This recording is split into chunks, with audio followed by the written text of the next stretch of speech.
Okay, great. So I never do an intro. The intro usually comes like I'll record a separate intro, and things like that. So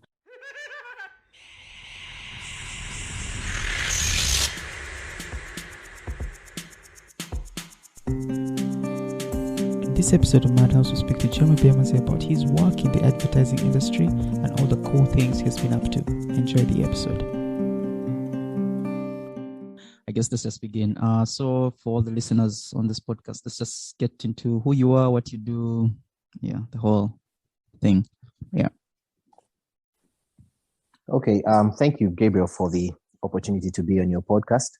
My name is Jeremy Byemanzi, and quite honestly, I am a creative. Yeah.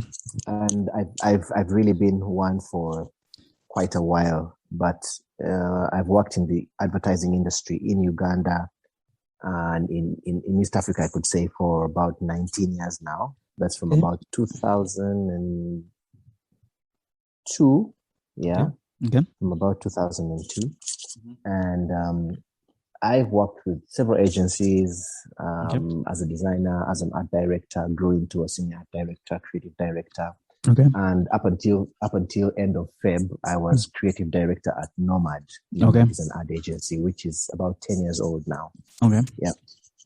I'm also involved in leadership at church. I'm a pastor at Worship Harvest Church. So that's a very big part of my life. Yeah. Discipling young people and, teaching and raising disciples for the Lord Jesus Christ. So that's really what I do. Nice. So I'm very interested, I'm very interested in curious about how this all started. Were you creative as a child? Were you doing really interesting things, or were you did you just accidentally get into advertising and the whole creative industry and the process of making things? I'm just very curious to find out about your early days before, let's say, primary. I don't know. Because I don't know if you know anything when you were born, but something early on. Was it something you really wanted to do? Hey, I want to be in this space, because I know I've hung out and done some stuff with you, but I know it's in a lot of making things, in this music, or it's this whole or it's art, or it's ads. But I'm very curious to find out if you have always been like this, or did it start somewhere? I think I began to discover my artistic skills in senior 3. Okay. I went to Soga College, Mary, and in senior 4, we started doing a paper which was called Paper 5. Yeah. Paper 5 was that art paper that involved creating fonts and text and combining text and images. Yeah. Designing a poster, a road sign, and things like that. Oh, easy. So what would happen? Yes. So what would happen is I would in senior 4, we would do an exam, and then at the end of the exam, we were required to display our work. So we would put our papers on the floor. Yeah. And many times people would come and stare at my work. Yeah. It was very clean and very organized. Yeah. Everything was in place. Yeah. And I began to feel like, oh, maybe I actually have a gift here. Yeah. And that continued up to senior 5 and then in S6 as well. Yeah.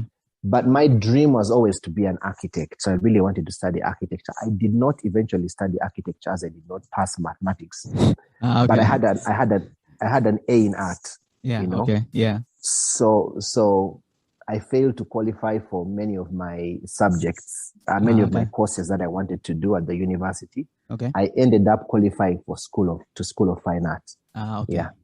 Okay. So you did industrial design, or you did fine art in school? What did you do in university? What was your course? I did a Bachelor of Industrial and Fine Art. Okay. And I majored in design communication, which is advertising design. Okay. And painting. Yeah. Okay. That's really cool.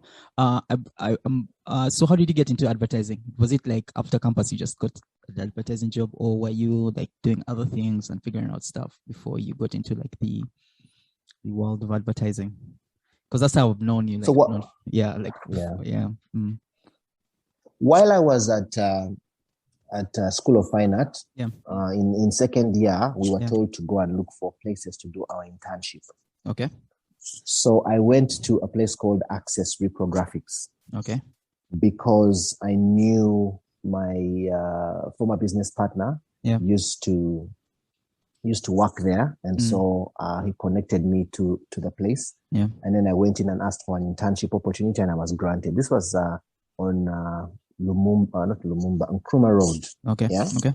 So I started doing design from there. Okay. And then I went back to school to finish my third year. Okay. And then at the end of my third year, I got a job with a company called Media One. It was a multimedia company that was based in Hotel Equatoria.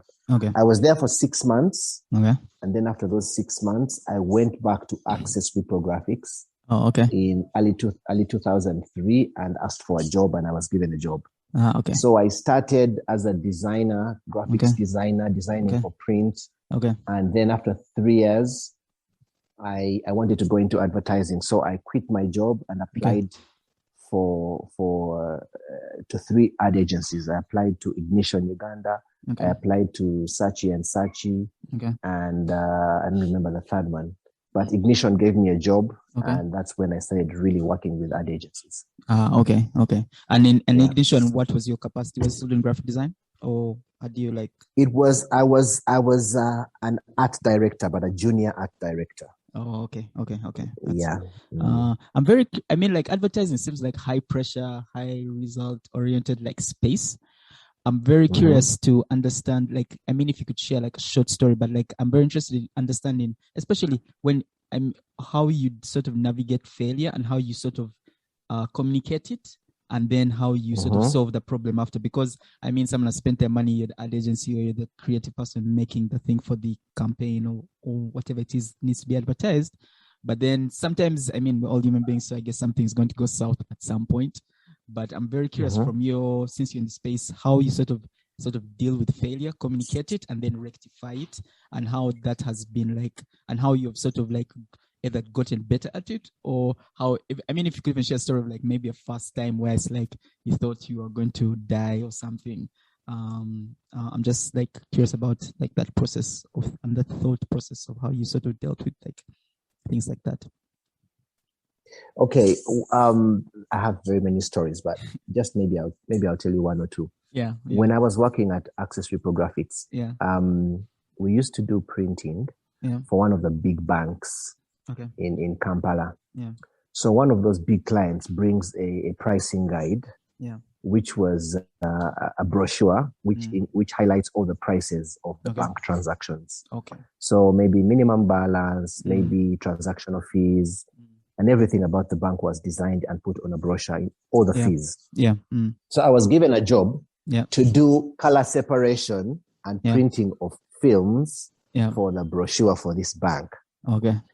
So while I was given the job, before I could do it, the client came back and said, we want to make some small changes. Yeah. Okay. Yeah. So what happened was, I had done the job, and we printed the work. So I did the color separation and we printed the job. Yeah. Then they took about, I think there were 5,000 brochures. Yeah. Printed, nice. We closed the job. Then they came back and said, we want to make some changes to the artwork and print another 10,000. Oh, okay. But I had deleted the work because after the client had gone, it's not work we designed. So we used to back up on the work we had designed. So I deleted the files. And so when my boss came back and said, do you still have the work? I said, yes. So he made changes. He came with a printout and said, client wants to change this figure, and then you reprint. So when I looked at it, I didn't have the artwork, but I didn't have the boldness to go back to him and say, by the way, I deleted the file. Yeah. So I reproduced the work. Wow, that must have been like a sleepless night. Yeah, so I redid the work quickly. Yeah. And when I did, I made another mistake. Oh. So we sent the artwork to the client. The client looked at it and approved and said it's fine. Yeah. And then I printed films and we printed 10,000 brochures. Yeah. And about a week later, the client comes back extremely pissed. Yeah. And says you made a mistake. So on one of the prices, instead of writing 1,000 shillings, I had put 10,000 shillings. Oh. Wow. Wow. I want to know how did you, I'm very curious about how you sort of dealt with this one and like fixed it, or was it like, we're sorry that happened? Oh. It was really, I mean, there's really nothing you can do when you're in a situation like that, because what happened was my boss at the time would make you pay for it. Okay. Oh, now, wow. You must understand, I was earning 350,000 Uganda shillings. That's about $100. Is that about $100? Yeah, about a month. Yeah. Wow. So if you're earning $100 a month and you're told to pay back the loss that the company has incurred, which is about 100 times more than what you're earning, very true. You're going to be working for a very long time. So my boss just looked at me and had mercy on me and said, "This boy." So the company was able to redo the work at its own cost. Okay. So it's sort of, thank God for good bosses. I had to come clean. I really had to come clean and apologize.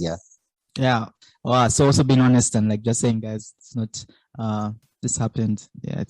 And any successes? I'm also very curious about successes, because and how I'm successes in this sense, in terms of how advertising and the space of like advertising and creating content in that space, how it's sort of like how were you assessing like maybe like value to the client, or like a return on investment, because they're saying this money to do something, and the ad went out. Was there were there any measurables where you are like sort of saying, okay, this is it? And then also, how were you dealing with it whenever you won? Were you like very ecstatic, or you're like, let's just go and do another one? Yeah. Well, when it comes to the industry we're in, every company comes up and makes promises to clients and says, hey, we are very creative, or we have high integrity. Yeah. We are very dependable, and things like that. And we all fall short when it comes to those things. Very true. So one of the things that I've learned is to always be, to communicate as regularly as possible with the client. Okay. Clients are not animals; they are people, and they understand. Yeah. And they also fall short. Yeah. And what is important to them is that there's regular communication. So you learn how to manage expectations. Okay. And I've learned that 90% of business is managing expectations. Okay. Yeah. So if you're able to manage expectations and keep your word, and if you're not able to keep your word, you communicate in advance and say, I'm sorry, I said I will do this by this time. Yeah. This has happened. I can get this to you tomorrow morning. Yeah. And then you keep your word the second time. Yeah. It always saves the day. Yeah. When it comes to pricing yourself and showing value to the client, it's very important for you not just to come up with a figure and say, oh, this is my rate, take it or leave it, but to show the client that you are actually giving them value. Mm-hmm. Okay. And so you have to do that by showing them what this piece of work you're going to do is going to help them, how it's going to help them in their business, what it's going to help them achieve. Yeah. And so we like to talk value, not price. Okay. Yeah.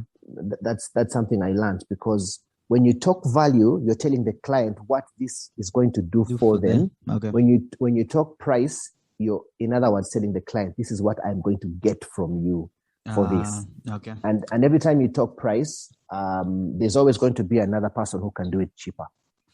Yeah. Okay. Yeah. And how is this translated into church leadership? Now that's the most interesting part, like the church leadership side of things. I'm very curious how all these like very interesting things that you're going through in the advertising space, and how you're translating them into church leadership and like serving in church and like just discipling people. Oh, that's very easy. If I'm to use advertising speak, Christianity and faith is a brand. Yeah. Okay. And the biggest brand ambassador is Jesus. Okay. Yeah. Mm-hmm. And everybody who is a believer is buying into that product. Okay. So it's about turning those people into brand ambassadors as well. Okay. And using them to advertise the faith that we are in. Yeah. Oh. That's pretty easy, because every one of us is trying to build a brand of something. Okay. Yeah. And so it really applies very, very easily, in my opinion. Okay. And that's how you're applying them in church leadership. I'm very curious about your thought process, like, and that like sort of worldview in applying, as you said, in advertising speak. Is it this? Are you explaining this exactly to this within the church community? Because sometimes hanging out with a lot of like creative people in the church or creative professionals in the church space, and like the language sort of changes, or the tone in which it's said is not like as you've said it, and yet it's really that's what it is, but usually no one says it like that. And I'm very curious to understand, how are you also communicating that to other people within the church space? Well, currently one of the things I do is I lead the media team at church. Okay. Oh, that's nice. And because we are in a lockdown, yeah, we're depending on the media team to broadcast all the services and do all the communication, so people across the world can follow the services, can attend the services. So we're doing a lot of YouTube and podcasts. So making sure that sermons go out in time, making sure that every time somebody's trying to consume content from this church, they have it. It's available to them. And I say everywhere. Okay, where it finds you where you consume your usual content, I guess. Yes. So some of the questions we have to ask ourselves is, who are the people that attend this ministry or this church? What kind of media do they consume? Are they podcast guys? Are they radio people? Do they watch TV? If they watch TV, what shows do they watch? So you understand, in advertising speak, you have to understand your customer, and then you need to know where to find them. Okay. So it's the same thing with church, that if you know the person you're targeting, and you know how to connect with them, you very easily find them. Okay. That's really nice. I also want to know what challenges, the fact that you are in like two spaces that I find very curious sometimes is that sometimes I find like in the advertising world, everyone's like very ambitious and trying to push boundaries of things. And then like in the church creative space, it's sort of like within like very safe spaces in terms of how far they can push the creative, or like not the creative, but like the brief or the idea. I'm very curious to find out how you sort of dealing with the balances of those sort of systems. It's well, for me, you have to have, every person has to have a set of values and boundaries that you create for yourself. Okay. So there are some things that I won't do because of my faith. And that for me is like a guiding principle, you know. So there's some ad agency culture and some things which I don't buy into because of my faith.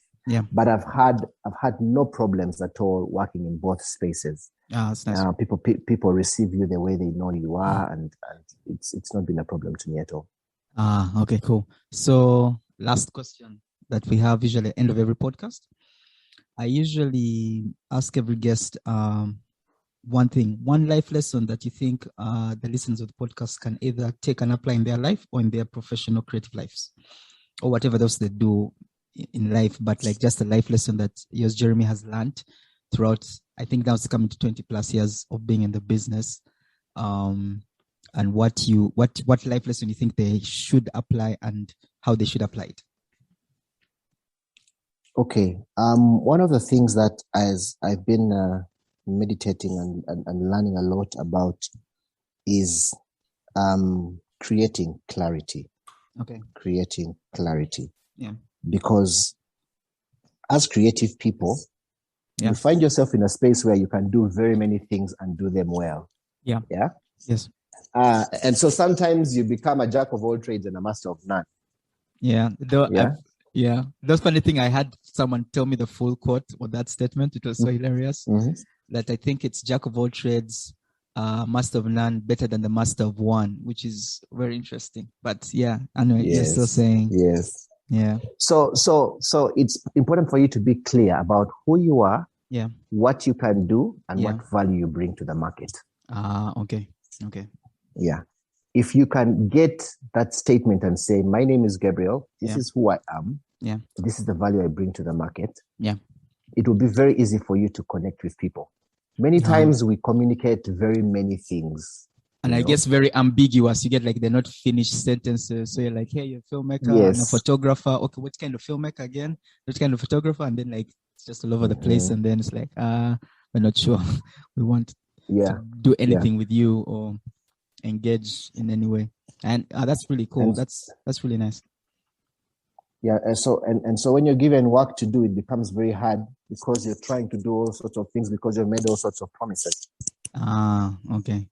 Yeah. Which I guess goes back to which goes back to the funny thing you said earlier, managing expectations of like you overpromise and then you underdeliver, and then now all our managed expectations have just gone throughout the window. Guys are like, you say this, it's not this. Then you say you are this. Then it's like, okay, that's amazing clarity in like what they do or what they say they do. Yes. Cool. So for me, that's very critical. Okay. Yeah, so that's it. Thank you so much. I don't know if there's anything you want to add or share. What are you doing now? I'm very curious. Like, are you still a nomad or you? No, I'm not at Nomad anymore. Okay. I am right now very involved in the church space. Okay. Leading the media team and trying to build a very robust media army, like I like to call it, on that side. Yeah. I'm also really doing a lot of consultancies here. So every once in a while I get people calling me saying, hey, we need to do this for us. Yeah. Okay. So I do that as well. Oh, that's nice. Oh, that's cool. Yeah. Well, thank you so much, Jeremy, for your time. It's been awesome catching up.